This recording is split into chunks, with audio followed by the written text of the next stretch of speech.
વડોદરામાં ફૂડ વિભાગ એક્શનમાં.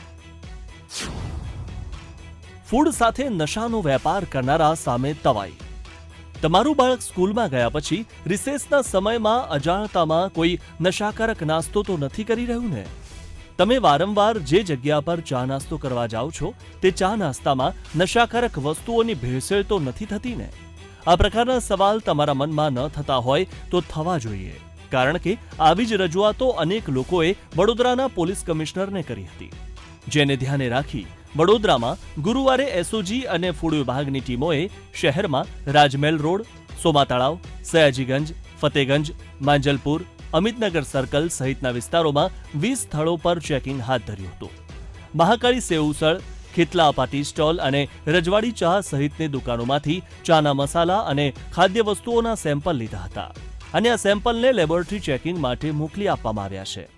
એમાં વિવિધ પ્રકારની જે ફૂડ ઇટરીઝ છે, પાનના ગલ્લા છે, પછી ચૂરણની અમુક તમને ખ્યાલ હોય કે બાળકો શાળામાં જે બ્રેકમાં જે ચૂરણ ખાતા હોય છે, નાની ગોળીઓ ખાય છે, પીપરમિન્ટ, એવી રીતે જે નોન લેબલ્ડ જે વસ્તુ હોય છે એને આપણે એમાં કોઈ સબસ્ટેન્સ એબ્યુઝ માટે કોઈ નાર્કોનો કોઈ પદાર્થ, કોઈ નશાકારક પદાર્થ તો એમાં નથી એડ થતો.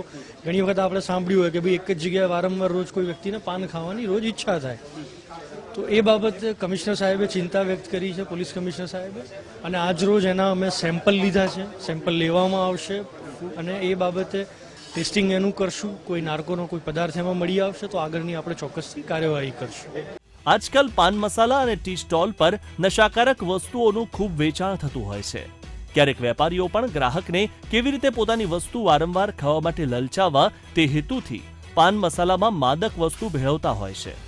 આમ આવા તત્વોથી યુવાનોને અને બાળકોને કેવી રીતે બચાવવા તે માટે વડોદરા એસઓજી અને ફૂડ વિભાગે ચેકિંગ હાથ ધરી ખાદ્ય વસ્તુઓના નમૂના લીધા છે. હવે આ નમૂના લેબોરેટરીમાં પાસ થાય છે કે નહીં તે જોવું રહ્યું. કેમેરામેન કિશોર ક્ષીરસાગર સાથે માનુ ચાવડા, વીટીવી ન્યૂઝ, વડોદરા.